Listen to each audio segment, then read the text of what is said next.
Alrighty, even though I do have this dojo and I do teach Zenshin Aikido, Aikijitsu, which is a combination of more than just Aikido and Aikijitsu. It's also a combination of the ninjutsu, the Brazilian Jiu-Jitsu, the Kali, MMA, everything that I've been focusing on for the last, 45 years. There are times when I do not have somebody that's either interested in working a particular aspect, or there just isn't anyone here that wants to work that.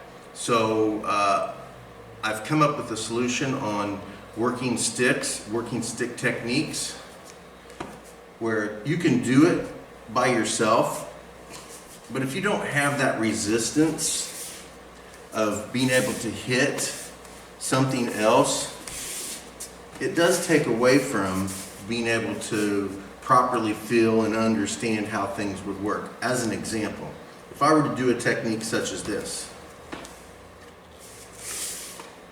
like this here, so I'll do it again here. Okay? I understand what I'm working, and I've had enough of experience with other people that I can work that by myself and still feel comfortable with doing that. But someone who's not worked it by themselves or worked it with someone else for a long period of time may not understand what this is. Okay, you may not understand what you're doing here. So I'm going to do this a couple more times at different angles, and I just want you to try to figure out what we're doing here. That's Abner. Okay, so what are we doing here?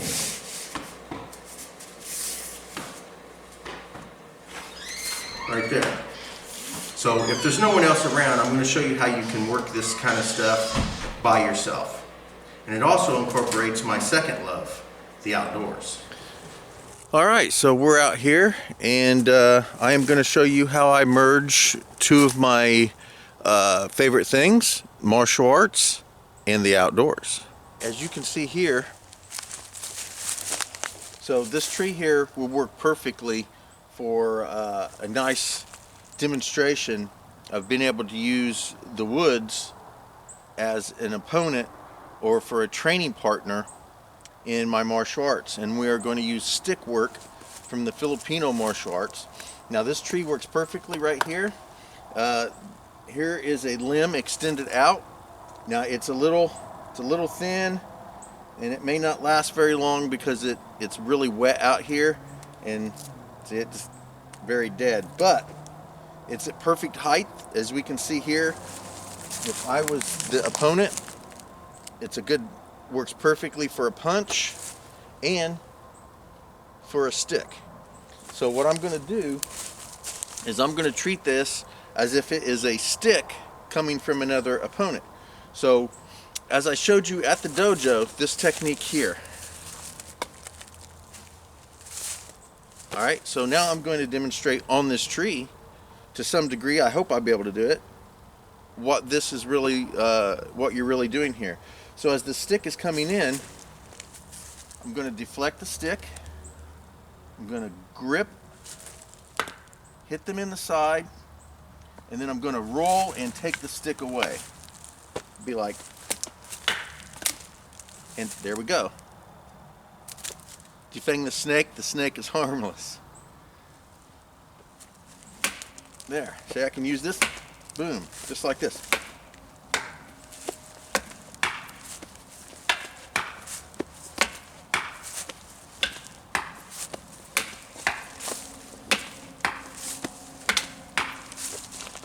Just use that as if it was an opponent. And I can hit this tree as hard as I want. You know, as this stick comes in, and really what's happening here is when I have the stick in my hand and I am attacking, what I'm really hitting is the hand. But I can't hit the hand of my training partners because you'll damage them and they won't want to train with you anymore. So, right here will be the wrist or the hand, and the stick will be out here. So I can train this hitting the hand right here, right here. So this is the arm coming out, and right here is where the the wrist and the knuckles would be. So I can legitimately hit that as hard as I want, just like this. And that's hitting the wrist. But I can't do that to an actual person because then they'll stop training with me. So I'm here, I hit him. Come up, get the hand, hold the hand. If I extend out where the stick is at and hold the stick, that works too. But I already broke it, so we don't have the stick out here. So I will reach in and grab here, strike the wrist, the knuckles, reach in, grab, come underneath, hit him right in the ribs. All right, then we would come in, we would lock it and disarm.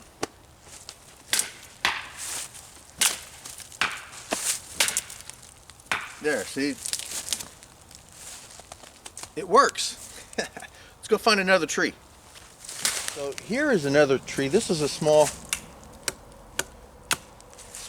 little tree here that I can practice some technique with. So one of the techniques that we work comes over our heads like this. And all I'm going to do is I attempt to keep my shoulder and elbow as positioned as possible, and I just turn at the wrist, and I can hit either side of my opponent.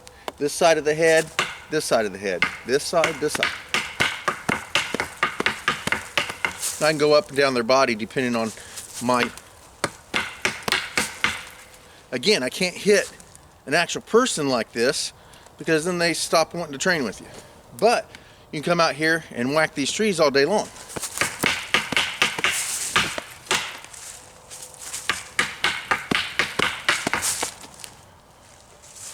There's some good practice right there. All right, so here's something really good. Here is a limb that has fell, and it's in between two trees that are like an X here, and this makes this really sturdy. And it's perfect height here to where I can practice working my roof blocks. And a roof block just comes up like so that the weapon comes down and then slides down right here. And this can work really well right there. And I can practice my roof blocks right here. Now, also, if they're going to be coming down, see if I, there we go. Now, if I had a partner, I could have a partner hold this up until I was ready, and then they could let it go. And then I could practice my roof block like that. There we go, it comes up. And then as it comes down, practice my roof block. There, like so. But since I don't have somebody out here to hold that up and let it fall down all the time, we can practice like this. Just like this. Now, as it rolls here, when they strike and go down, I can use that strike to roll my stick and strike down here. So I'll go like so.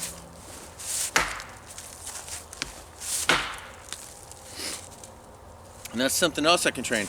And if I could get all this stuff out of the way, I could train this side here as well. Here. Now, on this side here, they're coming down, and I'm using my checking hand here so that I can, if it's a hand or if it's an arm or something else, I can get a hold of it. And then I can strike right there. Here, strike. Now, if they're coming down with a knife, let's say this here is a knife coming down on you like this. You don't want to sit here and try to block that, because then their knife is just going to cut you, just like this. It's just going to slice you wide open. So the first thing you want to do is defang the snake. And the blade is the fang of the snake. If you defang the snake is harmless. So as soon as they get this little knife chop on you, the first thing you want to do is either strike, or if you have a blade, cut. Strike or cut in a roof block. And it's actually more of a deflection. I don't like using the word block because we're not blocking anything. I'm not stopping this motion. if I'm doing a roof block here, I am not stopping this motion. I'm allowing it to continue and roll. Then I can defend. Other than with a block, you would be like trying to stop it, and I'm not trying to do that. So when that knife hand comes down, this is either my blade or a stick or whatever. If it's a blade, I'm coming in and I'm gonna cut. First thing, this will end the fight. Slice open a wrist right here. That's the end of it right there. If it's a stick, I can still, here, come down and whack it. And this is a really good practice. Here, here, here, here. Excellent training, excellent training. So that's just a very, very small demonstration of how being out in the woods, you can train your martial arts. And if anyone's interested, let me know, and maybe I can do a video just completely about doing training out here in the woods using my sticks or knives, and we can do some more demonstrations out here maybe if there's enough of people interested. So thank you for watching Bentley's Backwoods Bushcraft, and enjoy the outdoors, even if it's just your own backyard.